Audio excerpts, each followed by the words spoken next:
राहुल गांधी ने मोदी का report card फरवरी से बनाया है, इसलिए हम भी फरवरी से ही शुरुआत करते हैं। 1 फरवरी को मोदी सरकार ने बजट पेश किया। 3 फरवरी को कोरोना पर जीओएम की पहली बैठक हुई। 5 फरवरी को प्रधानमंत्री ने लोकसभा में राम जन्मभूमि तीर्थ क्षेत्र ट्रस्ट का ऐलान किया। 6 फरवरी को प्रधानमंत्री ने संसद में सरकार के कामकाज का पूरा लेखा जोखा दिया। 7 फरवरी को असम के कोकराझार में ऐतिहासिक बोडो समझौता हुआ। 16 फरवरी को पीएम ने वाराणसी में 30 से ज्यादा प्रोजेक्ट का शुभारंभ किया। 19 फरवरी को दिल्ली में हुनर हाट जाकर शिल्पकारों का हौसला बढ़ाया।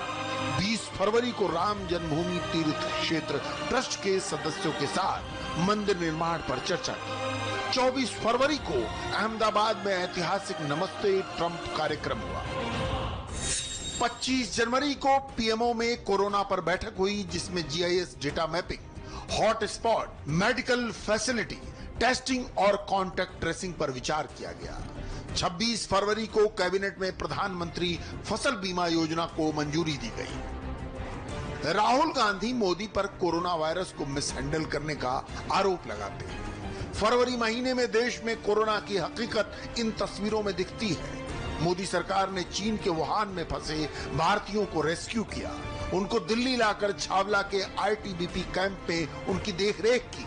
29 फरवरी को हेडलाइन ये थी कि आईटीबीपी के छावला कैंप में 112 लोगों की कोरोना रिपोर्ट नेगेटिव आई थी। पीएम मोदी के विरोधी नमस्ते ट्रंप कार्यक्रम करने के कारण उन्हें टारगेट करते हैं। राहुल गांधी भी आरोप लगाते हैं कि नमस्ते ट्रंप के कारण कोरोना से लड़ाई में ढील दी गई। जब हमने तारीखों से आंकड़ों का मिलान किया तो ये आरोप गलत साबित हुए। तारीख याद कर लीजिए, डेटा मिला लीजिए। 29 फरवरी को देश में कोरोना का एक भी एक्टिव केस नहीं था। 4 मार्च को प्रधानमंत्री ने पीएमओ में कोरोना पर फिर बैठक ली, जिसमें रिस्पांस और तैयारियों पर चर्चा की गई। 8 मार्च को महिला दिवस पर पीएम मोदी ने नारी शक्ति विजेताओं से मुलाकात की और अपना ट्विटर हैंडल महिलाओं को सौंप दिया। ये वो दिन था जब राहुल गांधी ने अपनी पार्टी के नेता ज्योतिरादित्य सिंधिया को मिलने का वक्त नहीं दिया था। 2 दिन बाद 10 मार्च को ज्योतिरादित्य सिंधिया ने कांग्रेस से इस्तीफा दे दिया और 12 मार्च को बीजेपी ज्वाइन कर। पूरे सिंधिया एपिसोड में राहुल गांधी कहीं नहीं दिखे। कांग्रेस ने एक युवा नेता को गंवा दिया, जो मध्य प्रदेश में कमलनाथ सरकार के पतन की वजह बना। प्रधानमंत्री का पद बड़ा है, जिम्मेदारियां बड़ी हैं, उनको देश और विदेश दोनों देखने होते हैं। 12 मार्च को पीएम मोदी ने इजराइल और ब्रिटेन के पीएम से कोरोना पर बात की। 14 मार्च को जम्मू कश्मीर की ग्राउंड रिपोर्ट हुई। 15 मार्च को कोरोना पर सार्क देशों के साथ वीडियो कॉन्फ्रेंसिंग की और कोरोना फंड का प्रस्ताव रखा। 18 मार्च को पीएम ने कोरोना पर रिव्यू मीटिंग की। 19 मार्च को प्रधानमंत्री ने राष्ट्र को संबोधित किया। 1 दिन के जनता कर्फ्यू की अपील की।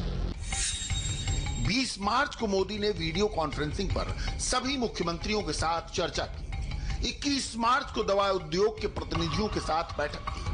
23 मार्च को पीएम ने इकोनॉमिक टास्क फोर्स का गठन किया। 24 मार्च को मोदी ने राष्ट्र के नाम संबोधन किया और संपूर्ण लॉकडाउन का ऐलान किया। पूरे देश में आज रात 12 बजे से संपूर्ण देश में संपूर्ण लॉकडाउन होने जा रहा है। डेट और डेटा का मिलान एक बार फिर से कर लीजिए। प्रधानमंत्री मोदी ने 24 मार्च को जब संपूर्ण लॉकडाउन का ऐलान किया, तब देश में कोरोना के 486 एक्टिव केस थे। दुनिया भर के एक्सपर्ट्स मानते हैं कि भारत में संपूर्ण लॉकडाउन का डिसीजन बोल्ड डिसीजन था। ऐसा फैसला नरेंद्र मोदी जैसा प्रधानमंत्री ही ले सकता है। मोदी ने कोरोना फैलने की रफ्तार घटा दी। देश को जो वक्त मिला उसका इस्तेमाल तैयारियों को दुरुस्त करने में किया गया। मार्च के महीने में मोदी कैबिनेट की 4 बैठकें हुई। इनमें सार्वजनिक क्षेत्र के बैंकों में व्यापक विलय को मंजूरी, एविएशन सेक्टर में एफडीआई को मंजूरी, बेल्जियम के साथ प्रत्यर्पण संधि को मंजूरी, दवाओं के घरेलू उत्पादन को लेकर ज्यादा फोकस करने की बात और साथ ही साथ चिकित्सा उपकरणों के स्वदेशी निर्माण को प्रोत्साहित करने से संबंधित फैसले लिए गए। अप्रैल महीने में पीएम मोदी ने 2 कैबिनेट मीटिंग्स की। कोरोना से निपटने के लिए 15,000 करोड़ रुपए जारी किए गए। पीएम ने पर्सनल लेवल पर पीपीई किट, मास्क, वेंटिलेटर और अन्य उपकरणों के उत्पादन को मॉनिटर किया। 2 अप्रैल को राज्यों के मुख्यमंत्रियों से चर्चा, जर्मन चांसलर और वेल्स के प्रिंस से बातचीत। 3 अप्रैल को 40 खिलाड़ियों के साथ वीडियो कॉन्फ्रेंसिंग, इजराइल के पीएम से बातचीत। 4 अप्रैल को एम्पावर्ड ग्रुप के साथ बैठक, डोनाल्ड ट्रंप के साथ बातचीत। ब्राजील के राष्ट्रपति और स्पेन के पीएम से बातचीत। 6 अप्रैल को ऑस्ट्रेलिया के पीएम से बातचीत। 7 अप्रैल को स्वीडन के पीएम और ओमान के सुल्तान से बातचीत। 10 अप्रैल को पीएमओ के एम्पावर्ड ग्रुप के साथ बैठक। 14 अप्रैल को राष्ट्र के नाम संदेश, घर में बने फेस मास्क के इस्तेमाल का संदेश। 20 अप्रैल को पश्चिम बंगाल, महाराष्ट्र, मध्य प्रदेश और राजस्थान के लिए स्पेशल टास्क ग्रुप का गठन।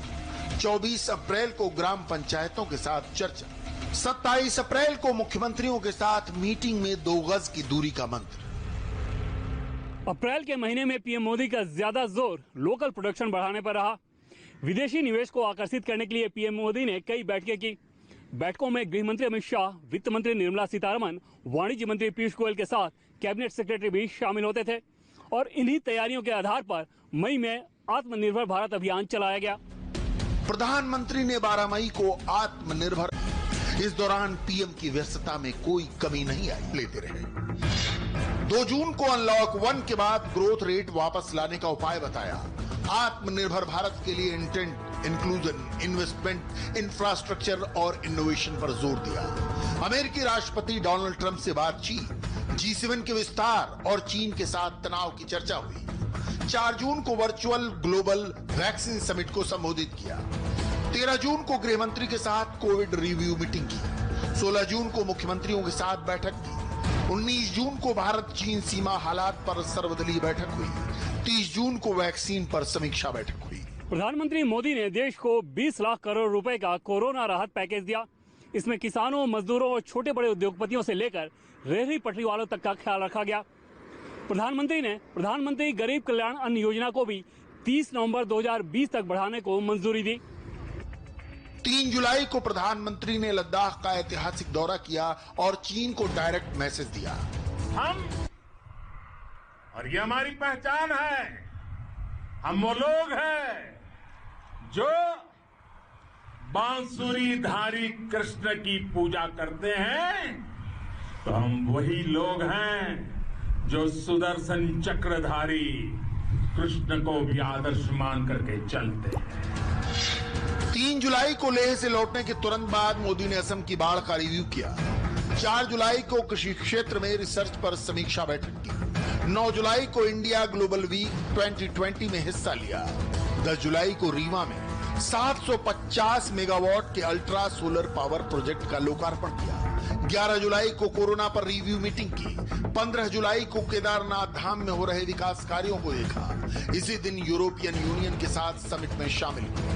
20 जुलाई को आईबीएम के सीईओ से चर्चा की। 22 जुलाई को यूएस इंडिया बिजनेस काउंसिल को संबोधित किया। हमने प्रधानमंत्री के 172 दिन के कैलेंडर को संक्षेप में दिखाया है।